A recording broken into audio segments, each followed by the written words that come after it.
rápidamente avanzamos desde el versículo 1 al versículo, ¿quedamos por cuál versículo? ¿Se acuerdan? El 8, excelente. Y vamos a leerlos, ¿les parece? Vamos a partir del verso 8. ¿Los chicos de escuela dominical van a pasar? ¿Sí? Ok, van a pasar. Las chicas, los chicos, ya no sé. Ok. Tenemos Mateo capítulo 1, verso 8.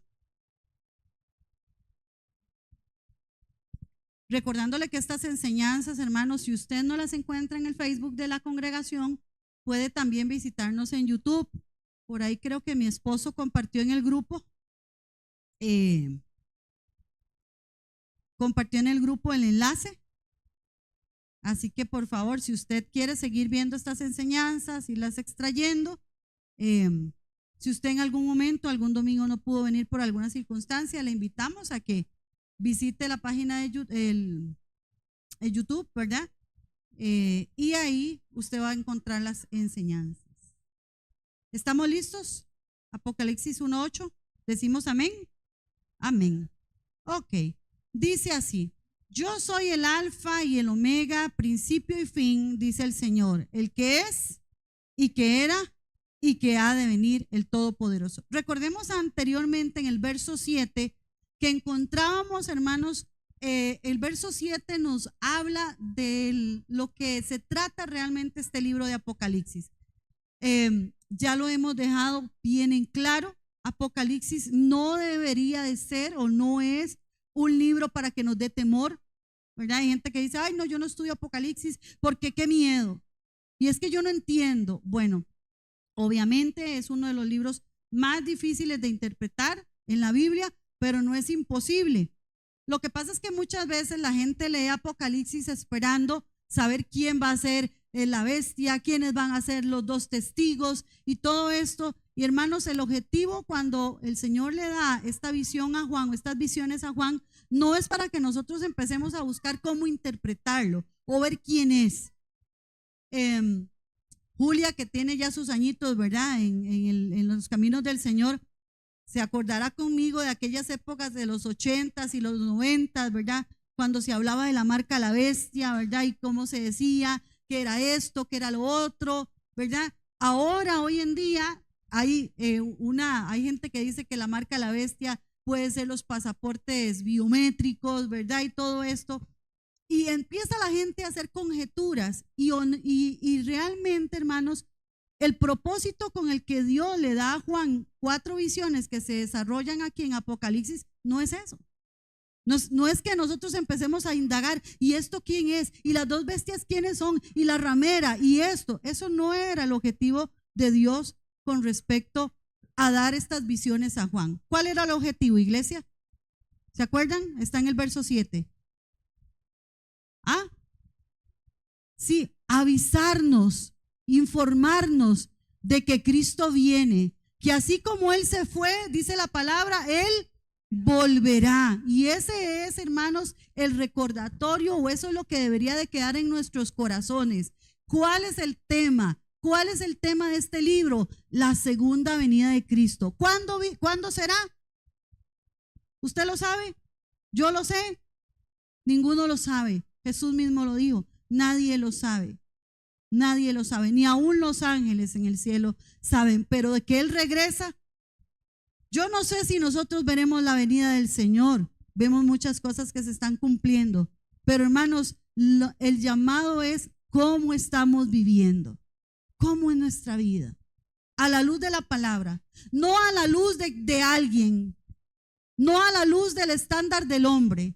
No, a la luz de la palabra. ¿Cómo estoy viviendo yo?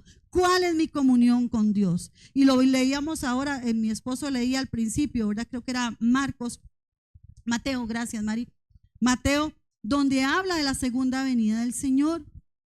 Y dice la palabra, hermanos, Jesús lo declara ahí, que Él va a poner siervos. ¿Sí o no? ¿Y qué estamos haciendo nosotros? Ayer nosotros tuvimos una reunión convocada para toda la iglesia. Pero hermanos, muchas veces la gente no quiere compromiso con el Señor. Nada más Yo quiero ser un cristiano de iglesia de domingo. Y el resto de los días, ¿qué de mi vida? Porque hermanos, nadie nos puede asegurar que el Señor viene un domingo, ¿verdad que no? Y si usted es un creyente o un cristiano de domingo, hermanos, ¿qué torta si el Señor viene el lunes? ¿Qué torta si el Señor viene martes? Porque Él viene. Y eso, hermanos, es un llamado de atención a la iglesia. Y de hecho, Apocalipsis era un libro que se leía en los grupos de creyentes. Estaba escuchando por ahí una enseñanza acerca de que las iglesias en Hechos y las primeras iglesias o los primeros grupos de gente no pasaban de las 40 personas porque ellos se reunían ¿en dónde? En las casas, ¿verdad? Y en Hechos lo vimos y compartían el pan y también que eran enseñados por los apóstoles. Pero ¿qué estamos haciendo nosotros? Somos, y lo decía la semana pasada, es nuestro mayor sacrificio levantarnos un domingo temprano en la mañana a venir al culto. Ese es el mayor sacrificio que hacemos nosotros. Porque pareciera, hermanos, que hay gente que eso es el tope de lo que pueden darle al Señor. Oh, y me toca domingo. Oh, yo quisiera levantarme. Bueno, voy a hacer un sacrificio. Y me voy a congregar. ¿Eso sabe cómo se llama eso, hermanos? ¿Alguno sabe? Religiosidad. Religiosidad. Porque, hermanos, no estamos viviendo conforme lo que el Señor nos ha llamado. Y cuando leemos esa porción en Mateo, hermanos, acerca de cómo dice la palabra que va a venir un día el Señor y va a poner a alguien, un siervo sobre otros siervos, hermano, y va a haber dos posiciones, uno que va a encontrar siendo diligente y ayudando a los consiervos y otro negligente. ¿Cuál será la posición nuestra?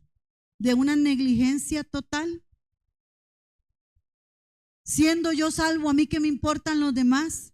No, hoy es un día para que usted, si no le conoce, pueda volverse a Él. Y no le estoy diciendo que se convierta en una religión. Porque hay gente que dice, es que me cambié de X religión a esta religión. Siguió en la religión. Seguimos en la religión. No, nosotros no vivimos una religión. La religión es el hombre buscando a Dios y ganándoselo a través de las obras. El cristianismo, el verdadero, porque lamentablemente, como dice Pablo, no es que haya otro evangelio, pero parece que hay otros cristianos que buscan hacer cosas para llegar a Dios. No, el cristianismo es Dios llegando al hombre por medio de Jesucristo y dándonos su salvación en la cruz del Calvario. En el verso 8, hermanos, Juan recibe la primera visión. Y hermanos, podríamos decir que ese verso 8 dice, yo soy el alfa y el omega, principio y fin, dice el Señor. Podríamos decir que Dios mismo está diciéndole a Juan, póngale la firma. Soy yo. No es cualquiera el que te está dando esta visión. Soy yo. ¿Quién soy? Soy yo.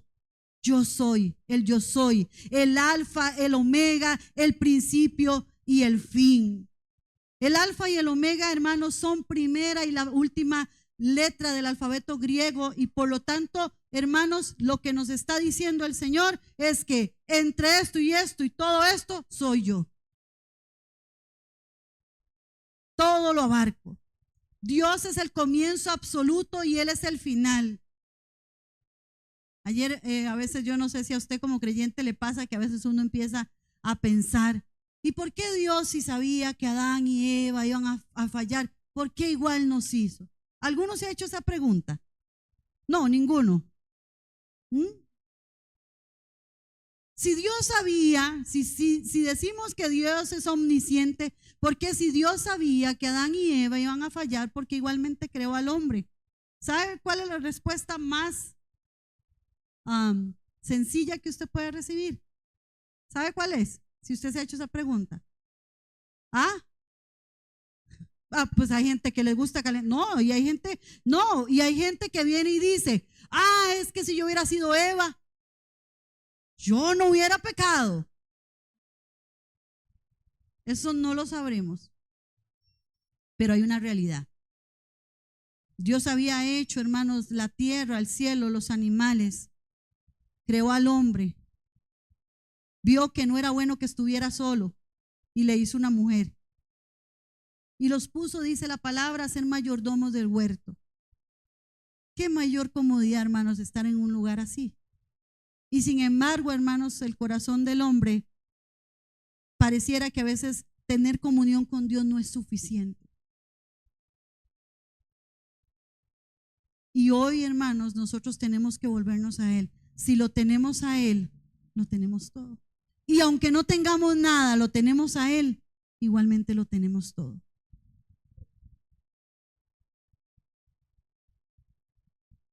Pero bueno, le voy a responder la pregunta. ¿Para qué Dios? ¿Por qué Dios permitió que hizo el hombre a la mujer y sabía que iban a fallar? Porque Él es Dios. Y que al igual que muchas veces nosotros como Job estamos ahí como cara a cara con Dios y diciéndole, Dios, pero ¿por qué esto? ¿Por qué lo otro? Dios, hermanos, en su sabiduría le dice a Job y nos dice hoy a nosotros, ¿y dónde estabas tú cuando yo hice todo esto?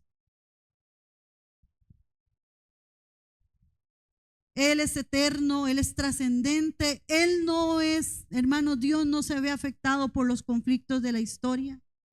Dice ese versículo, aquel que es y que era y que ha de venir. Dios está diciéndole a Juan, escribe esto, soy yo soy, y yo voy a venir. Y como Él que ha de venir, dice la palabra, Él visitará a los hombres para llevar a la historia su consumación divinamente concretada. Yo le decía, ayer hablando acerca de esto, yo decía, para que pudiéramos entender esto de Dios y el concepto de por qué Dios hizo al hombre, yo lo veo así. Eso es como alguien que escribe una historia para el teatro y él pone roles, ¿sí o no? Él pone, digámosle, un escritor, un director de teatro, él pone los personajes y él los hace como él quiere, ¿sí o no? Y el personaje no viene y le dice al director, yo quiero que me hagas el bueno, yo no quiero ser el villano. Pero a veces nosotros con Dios estamos así, diciéndole al director qué papel queremos jugar. Y eso, hermanos, no es así. Dios a través de la historia, hermanos, ha marcado en su palabra una línea que nos lleva desde Génesis a Apocalipsis. Así como en algún momento entró el pecado en el mundo, hermanos, un día este mundo será librado de todo, de toda la esclavitud del pecado. Y Jesucristo, que es Rey ya, que es soberano, impondrá su autoridad completa en esta tierra, hermanos. Primera visión, verso 9. Como les digo, Apocalipsis se divide en 4 visiones que después vamos a ir viendo a lo largo de los 22 capítulos restantes. Pero la primera visión es la visión del Cristo glorificado. Dice así: yo, Juan, vuestro hermano y copartícipe vuestro en la tribulación, en el reino y en la paciencia de Jesucristo, estaba en la isla llamada Patmos. ¿Por causa de qué? Juan no andaba, hermanos, como lo he dicho, Juan no andaba en la isla de Patmos, porque a veces cuando pensamos en la isla de Patmos, oímos una isla, no sé, nos pensamos en Puerto Viejo, no sé, en la isla del Coco, una cosa así. No, Juan no andaba, hermanos, la isla de Patmos no era un lugar cómodo. Era un lugar, hermanos, donde ahí iban a dar los exiliados políticos. Dice, ¿por qué estaba Patmos en la isla de, ¿por qué estaba Pablo en la isla de Patmos? Juan, gracias, ve, están en todo. ¿Por qué? Por causa de la palabra de Dios y el testimonio de Jesucristo.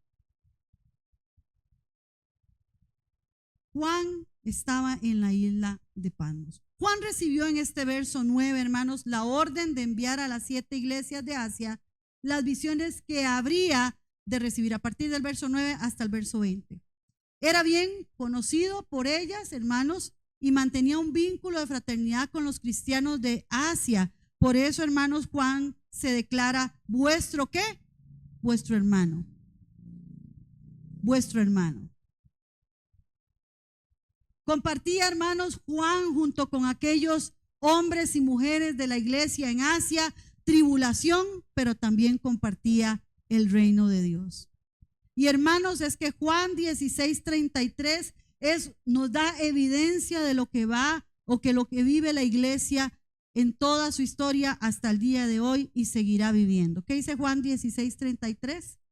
¿Alguien que lo busque? Porque si a usted le han vendido, hermanos, y lamentablemente a veces cuando se evangeliza o se le predica a alguien, a uno le dicen, venga Cristo y sus problemas se van a acabar. Venga Cristo y usted va a ser sano. Y venga Cristo y si tiene problemas económicos, Dios es el banco que se los va a pagar. Si a usted le han predicado ese evangelio, créame que le predicaron no el evangelio de Cristo, sino un evangelio carnal. Dice Juan 16:33, estas cosas os he hablado para que en mí tengáis paz. Vea cómo entra Jesús en ese versículo. Vea qué contrariedad, pensarían algunos. Estos yo se los escribí o se los he hablado para que en mí tengáis paz. En el mundo que vamos a tener comodidad. ¿Sí, amén? Nos van a amar. ¿Sí, amén? Vamos a buscar leyes que favorezcan a los cristianos porque nos tienen que amar. ¿Sí, amén? No, Jesús lo declaró. En el mundo tendréis aflicción. Pero, ¿qué? Confiad, porque ¿qué? Tranquilos. Van a tener tribulación, van a tener pruebas, va a haber adversidad, hermanos. Muchas veces cuando a nosotros nos dicen eso, no nos gusta. ¿Qué sería más bonito, verdad? Que nos dijeran que no va a haber problemas, que no va a haber enfermedad, que no va a haber aflicción. ¿Verdad, Luis? Sería ideal. Pero eso no es lo que Jesús prometió. Y es que es una realidad, hermanos. Vivimos en un mundo caído, con naturaleza caída. ¿Qué esperaríamos de este mundo sino aflicción, hermanos?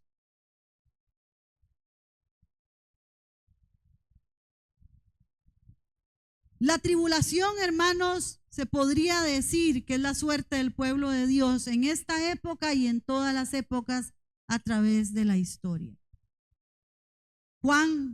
Hechos capítulo 14, verso 22 dice, es necesario que a través de muchas tribulaciones entremos ¿en dónde? En el reino de Dios. Hechos 14, 22. Es necesario que a través de muchas tribulaciones entremos en el reino de Dios. No, yo no le voy a decir a usted que va a ser fácil, porque no lo es. El morir todos los días a nuestra carne, hermanos, no es fácil. El perdonar cuando hemos sido heridos no es fácil. El amar a quien me ha ofendido, a mi enemigo o a aquel que se ha levantado contra mí y me ha traicionado, no es fácil. Pero créame que hay una garantía. Va a haber paz. Va a haber paz. Detrás de la historia humana hay enormes poderes espirituales que viven en conflicto día a día uno con el otro. Hay una batalla espiritual y yo no le estoy hablando de echar fuera demonios, estirar y encoger, sino que todos los días hay una batalla espiritual. El bien contra el mal. El enemigo tratando y mi carne y el mundo tratando de llevarme en contra de los principios de Dios y yo sujetándome al Señor. Ha sido de su mano misericordiosa pidiéndole que me ayude. Es una lucha, hermanos, continua todos los días y la iglesia, hermanos, está entre esa lucha entre Dios y Satanás. Esa es una lucha continua. No es solamente que se da en el Apocalipsis. El Apocalipsis nos representa también, hermanos, esa lucha que se vive diaria contra los poderes de Satanás. Mateo 24:13 nos habla: el que perseverare hasta el final. Yo no sé cuántos años tiene usted de decir que es creyente o de venir a una iglesia o de leer la Biblia, pero esto se trata de perseverar y de perseverar en la fe. Y sí, hay momentos difíciles. Levánteme la mano, ¿quién no ha tenido momentos difíciles? Levánteme la mano, ¿quién no ha querido pasar? ¿Quién no quiere pasar por pruebas? Yo creo que todos levantaríamos la mano. Pero hermanos, lo importante de todo esto es que la victoria la tenemos, amén, en Cristo Jesús. Y aunque nosotros pasemos por pruebas y por adversidades, hermanos, esto ya es algo que Jesús experimentó, ¿sí o no?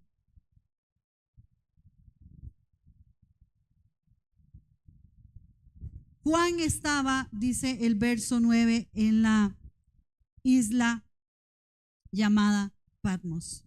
El lenguaje empleado aquí, hermanos, el verbo estaba, nos sugiere que Pablo, hermanos, estaba en Patmos al escribir el libro. Perdón, el lenguaje empleado aquí sugiere que Juan ya no estaba en Patmos al escribir el libro, sí cuando recibió la visión. Aparentemente recibe la visión en Patmos, pero redactó el libro en algún momento posterior. Y Patmos es una, para que ustedes me puedan entender de qué se trata o cómo era el contexto, digámosle, geográfico en el que estaba la isla de Patmos. La isla de Patmos era un grupo de islas pequeñitas al sudoeste de la costa de Asia. Tenía 15 kilómetros de largo y 10 de ancho. Es una isla árida, como les digo, no imaginemos Patmos, no sé, como las playas de Guanacaste, no sé, una cosa así. No era así, era árida, volcánica, con colinas que se elevaban, dice la historia, como unos 300 metros.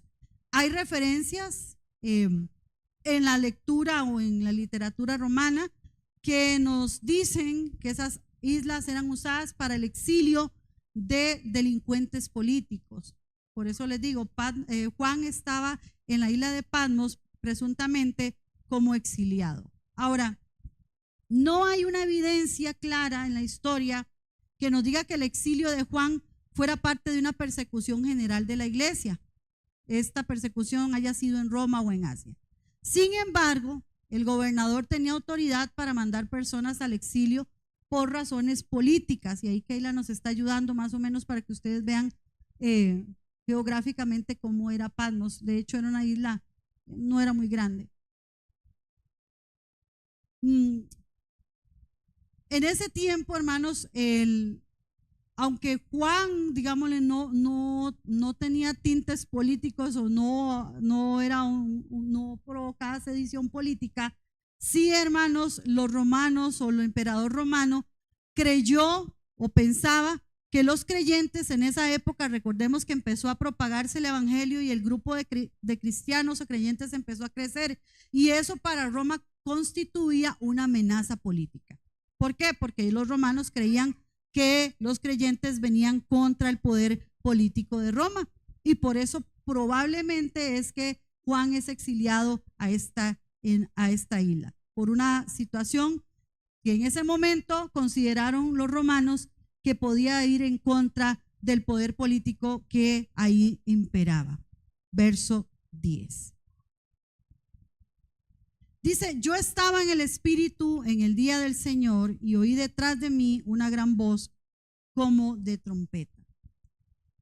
Juan empieza a revelarnos, hermanos, cuál es la visión y en qué contexto se encontraba él, y recibe esta visión.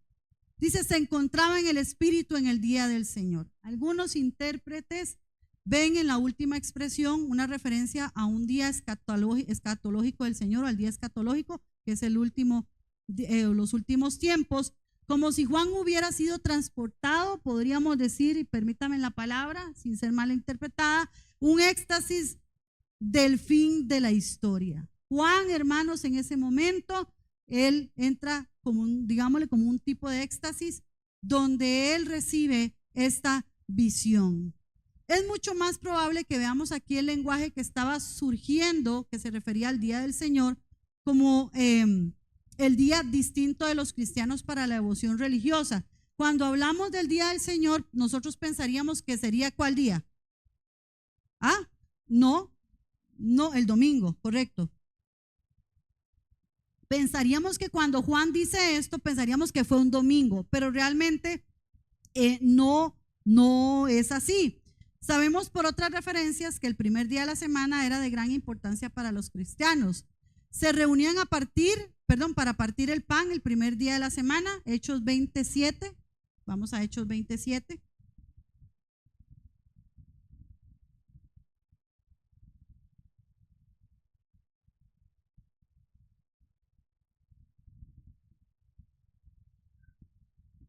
Hechos 27 dice, el primer día de la semana, reunidos los discípulos para partir el pan, Pablo les enseñaba, habiendo de salir al día siguiente, y alargó el discurso hasta la medianoche. Yo cuando leo estos versículos me hace gracia, porque a veces la gente dice, es que Carla dura 1 hora, 1:30, 3 horas, para los que tal vez no me conocen, yo puedo durar 2 horas predicando, hermanos. Y pasa, hermanos, que muchas veces la gente se queda así como, ¿qué? Pero hermanos, yo no soy lejos de Pablo, hermanos. Dice que Pablo, hermanos, alargó el discurso ¿hasta cuándo?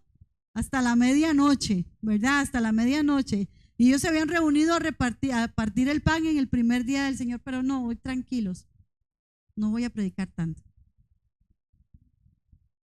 Dice Primera de Corintios 16:2, dice, y hacían ofrendas de amor en el primer día.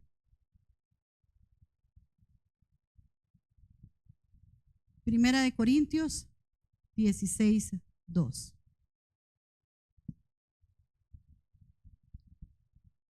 Cada primer día de la semana, cada uno de vosotros ponga aparte algo según haya prosperado, guardándolo para cuando yo llegue no se recojan entonces ofrendas. Hacían ofrendas de amor en el primer día de la semana. Aquí encontramos, hermanos, la primera evidencia de que el día era considerado como especialmente consagrado al Señor, porque era el día de su resurrección. Y a veces, hermanos, nosotros olvidamos, ¿a qué venimos nosotros? ¿A qué viene usted los domingos? Hermana, es que yo vengo al culto el domingo porque es el día del Señor. ¿Es realmente el día del Señor para mí? ¿O es simplemente un día que voy a ir a congregarme? Porque me están pidiendo que me congregue.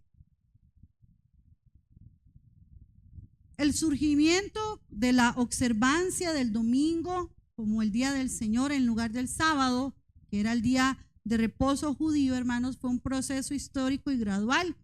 Y aquí tenemos el comienzo del proceso. Recordemos que el pueblo judío, el día del Señor para ellos era el sábado, ¿verdad? Era el sábado. Pero aquí, a partir de los primeros tiempos o el inicio de la iglesia primitiva, ahí vemos como el día del Señor es el primer día de la semana, que es el domingo. Dice así, el uso de Juan en la frase el día del Señor, yo estaba en el Espíritu. Aquí no se debe ver confundido con la expresión idiomática de Pablo en el Espíritu, porque cuando nosotros leemos en el Espíritu podemos pensar que el andar en el Espíritu es lo que nos dice Romanos 8:9. Vamos a Romanos 8:9.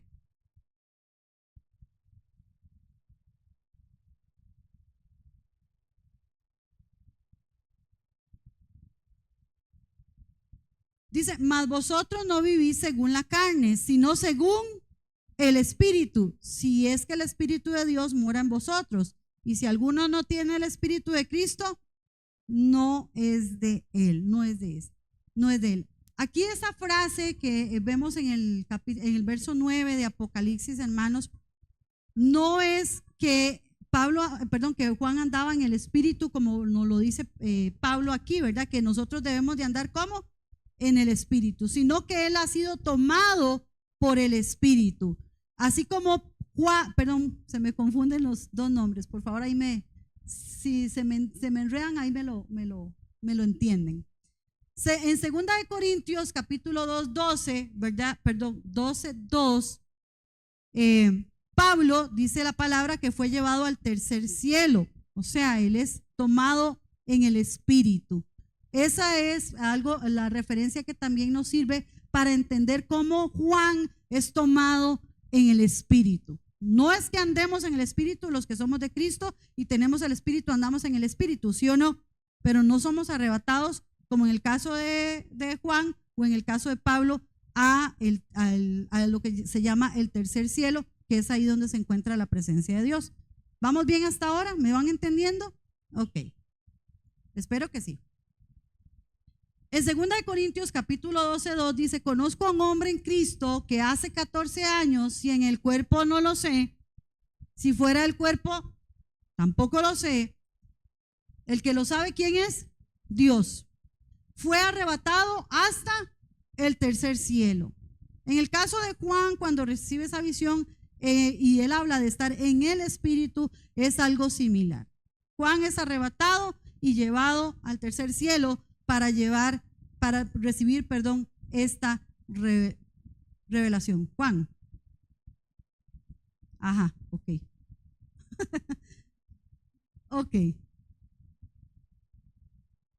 Estos estados, hermanos, donde los hombres eran arrebatados y llevados al cielo mismo, es algo que vemos en el Antiguo Testamento. ¿Se acuerdan de algún profeta que fue llevado al cielo?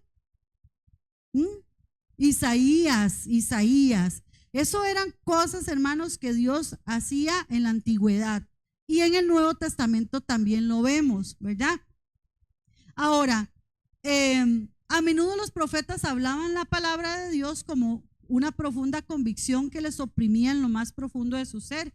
Y en el Nuevo Testamento, recordamos que lo vimos hace unos días, cuando hablamos de la palabra de Dios, se usa mucho o frecuentemente para referirse a la tradición oral, o sea, lo que Dios le decía al profeta que dijera. ¿Ok? En el caso de Juan, los hechos del fin le fueron presentados en visiones, hermanos, donde Juan era, digámosle, llevado al cielo. Dice que oyó una voz, que probablemente fue la de Cristo o la voz de un ángel, que le ordenaba escribir en un libro lo que él iba a ver y enviarlo a las 7 iglesias que se mencionan en esa lista. Estamos en el verso 9 del capítulo 1 de Apocalipsis. Continuamos. Yo estaba en el Espíritu en el día del Señor y oí detrás de mí una gran voz como trompeta, que decía: yo soy el Alfa, el Omega, el primero y el último. Verso 11. Escribe en un libro lo que ves y envíalo. ¿A quiénes? A las 7 iglesias que están en Asia. ¿Cuáles son esas iglesias? Dígalo conmigo: Éfeso, Esmirna, Pérgamo, Tiátira, Sardis, Filadelfia y la Odisea. Verso 12. Y me volví para ver la voz que hablaba conmigo. Y vuelto, ¿qué vio Juan en esa visión? 7 candeleros de oro. Recordemos algo que les mencioné hace como 3 o 2 domingos, no me acuerdo. Muchos de los números que vamos a ver en Apocalipsis no vienen con simbología matemática. ¿Se acuerdan de eso? Lo vimos. Sino que viene detrás un simbolismo no numérico, ¿ok? Porque muchas veces la gente dice, ¿se acuerdan de los 7 espíritus que hablamos, creo que en el verso 6, ¿verdad?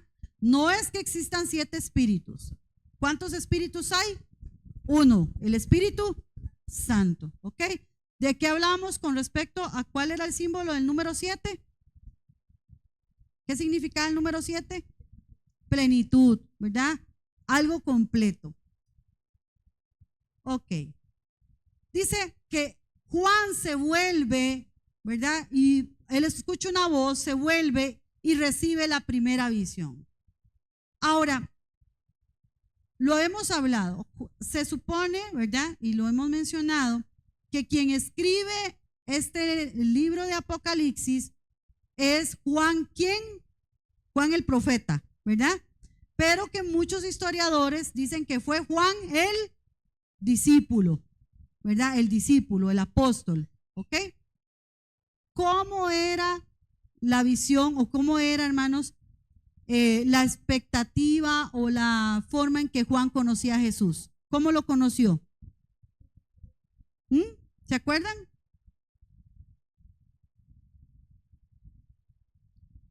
¿Se acuerdan de Juan el apóstol? ¿Cómo conoció él a Jesús? O sea, ¿cuál fue su experiencia de vida con Jesús? ¿Como su qué? ¿Como su amigo? ¿Como su maestro? ¿Sí o no? Ok.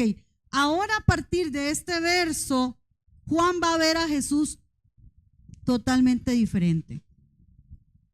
Ya no como aquel hombre manso, ¿verdad? Hablamos de que el ministerio mesiánico de Jesús no se dio a conocer en todo el lugar, ¿verdad?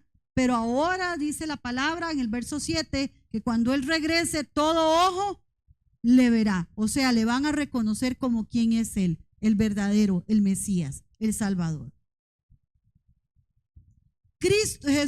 Juan ve a Cristo de otra manera.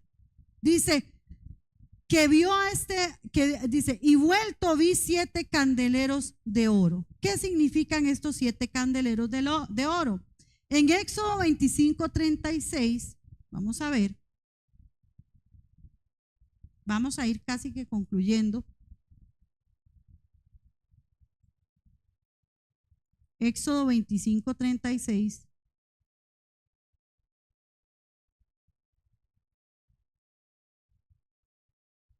¿Lo tenemos? Dice, sus manzanas y sus brazos serán una sola pieza, todo ello una pieza labrada a martillo de oro puro. ¿A qué se está refiriendo esta porción bíblica? Al candelero. En Éxodo, hermanos, nos habla no de 7 candeleros, nos habla de uno. En este caso, hermanos, en Apocalipsis vamos a ver 7 candeleros de oro. En el lugar santo del templo judío había un solo candelabro que tenía 7 brazos o 7 lámparas, ¿ok? Un candelabro de 7 brazos jugaba un papel importante en la visión de Zacarías, que lo vemos en Zacarías 4, verso 2. Y en la visión de Zacarías, ese candelabro, hermanos, dice, y me dijo, ¿qué ves? Y respondí, he mirado y he aquí un candelabro todo de oro con un depósito encima y sus 7 lámparas encima del candelabro y 7 tubos para las lámparas que están encima de él. Aparentemente en la visión de Zacarías, ese candelabro representaba a Israel. En la visión de Juan, hermanos, los candeleros representan a la iglesia, que ahora había llegado a ser la luz del mundo. No es que nosotros nosotros somos la luz. ¿La luz quién es? Cristo. Nosotros reflejamos la luz de Cristo. Sin embargo, Juan vio 7 candeleros separados que representaban las diferentes iglesias. Juan no ve uno, ¿ve cuántos? 7 candeleros. En los tiempos del Nuevo Testamento, la iglesia no era, como la nación de Israel, un solo pueblo visto exteriormente, sino que en la visión del Nuevo Testamento, cada iglesia local debe ser vista como la iglesia universal en toda su plenitud. Esta iglesia local, hermanos, es una representación de la iglesia universal. Excelente, universal.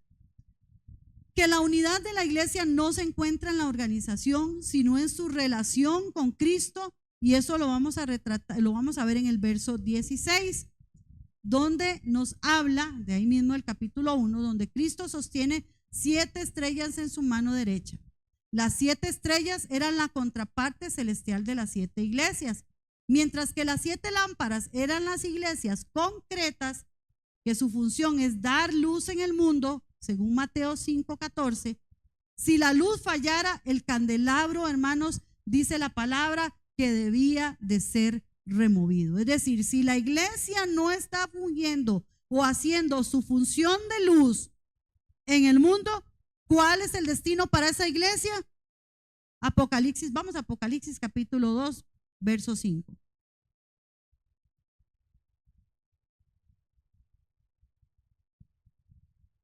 Dice, recuerda por tanto de dónde has caído y arrepiéntete y haz las primeras obras, pues si no, vendré pronto a ti y quitaré tu candelero de su lugar, si no te hubieres arrepentido. Si la luz, hermanos, si usted y yo como luz no estamos cumpliendo la función, no solamente de predicar el evangelio, sino de vivirlo, porque hermanos, le puedo decir que predicarlo es lo más fácil. Recetarle versículos bíblicos a la gente es lo más fácil, pero vivirlo es ahí, hermanos, donde nosotros vamos a reflejar la verdad de la luz de quién es Cristo en nuestra vida. Y no diga que yo soy así. Es que, hermana, usted tiene que entenderme que mi mamá era así y que yo tengo ese carácter así y yo soy así porque me lo heredaron mis abuelos, porque mi mamá me dice que mi abuelito era así, que mi abuelita no. El que está en Cristo, dice la palabra, que nueva. Y no podemos escudarnos, hermanos, en que yo soy así. No, usted es así porque usted quiere ser así. Porque usted no quiere rendir sus pies al Señor. Porque quiere imperar su voluntad antes de la voluntad del Señor. Y eso es algo, hermanos, que muchas veces la gente nos critica allá afuera. Qué raro, pero ellos dicen que son creyentes o que viven vidas cristianas, pero de ahí yo no veo a Cristo, yo no veo a Jesús, yo no veo el amor al prójimo. Y hermanos, estamos quedándole a deber y hay una sentencia muy seria para aquellos que no viven conforme a lo que predican. Y Jesús los una y otra vez los censuraba y le decía al pueblo, ¿se acuerdan? Hagan lo que los fariseos les dicen que hagan, todo eso está bien, pero no vivan como ellos viven. ¿Cómo estamos viviendo nosotros? ¿Qué clase de relación tenemos con Dios? ¿Una relación religiosa, haciendo nosotros, buscando hacer obras para llegar a Dios? ¿O estamos viviendo en una vida continua de arrepentimiento y humillación delante de Él? Termino con el verso 13 de Apocalipsis capítulo 1 y continuamos la otra semana. Capítulo 1, verso 13. Y en medio de los 7 candeleros a uno semejante al Hijo del Hombre, vestido de una ropa que llegaba hasta los pies y ceñido por el pecho con un cinto de oro. Dice, en medio de los 7 candeleros, Juan vio a uno semejante, ¿a quién? Al Hijo del Hombre. En su visión, hermanos, de la venida del reino de Dios, Daniel vio a Dios mismo sentado en su trono, dice, y rodeado por huestes de ángeles. Daniel 7:13 dice, y he aquí con las nubes del cielo venía uno como un hijo de hombre que vino hasta el anciano de días. Más tarde, el Hijo del Hombre, hermanos, llegó a ser una expresión fija del carácter mesiánico para designar al Salvador celestial, Jesucristo, como Dios, para designar su propia persona y su misión. Esta referencia nos lleva directamente, como les decía, a Daniel 7:13 y sirve, por tanto, hermanos, para designar a Jesús como Rey celestial. Y también, hermanos, esa palabra del Hijo del Hombre nos habla de su facultad como hombre. Dios y hombre. Dios y hombre. Ahora, no es solamente un cualquier hombre, sino que en la visión Juan nos habla de que estaba vestido como de una ropa que llegaba hasta los pies.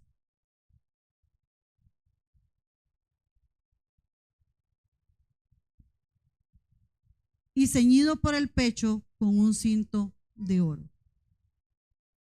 En Éxodo 28:4 y en el 39:29 nos habla de cómo era el hábito del sumo sacerdote, cómo era la ropa del sumo sacerdote, y habla de un cinto de oro. Ahora, en la antigüedad, en el Antiguo Testamento, los profetas podían también estar vestidos de forma similar a el sumo sacerdote. Ahora, esto nos habla, hermanos, ese tipo de vestiduras y del pecho, y del cinto de oro nos habla, hermanos, de Jesús como sumo sacerdote. Y yo quiero dejarlo aquí para que la próxima semana empecemos a hablar o a ver, hermanos, cómo también nos describe cómo era la visión que Juan tiene de ese Jesús glorificado. Espero ya la otra semana, del verso 14 al verso 20, hermanos, poderlo concluir para entrar de lleno con el capítulo 2. Espero que esta enseñanza, hermanos, haya sido de bendición para usted. Como les digo, vea las enseñanzas anteriores para que usted pueda ponerse en contexto y así podamos continuar la próxima semana. Dios me los bendiga.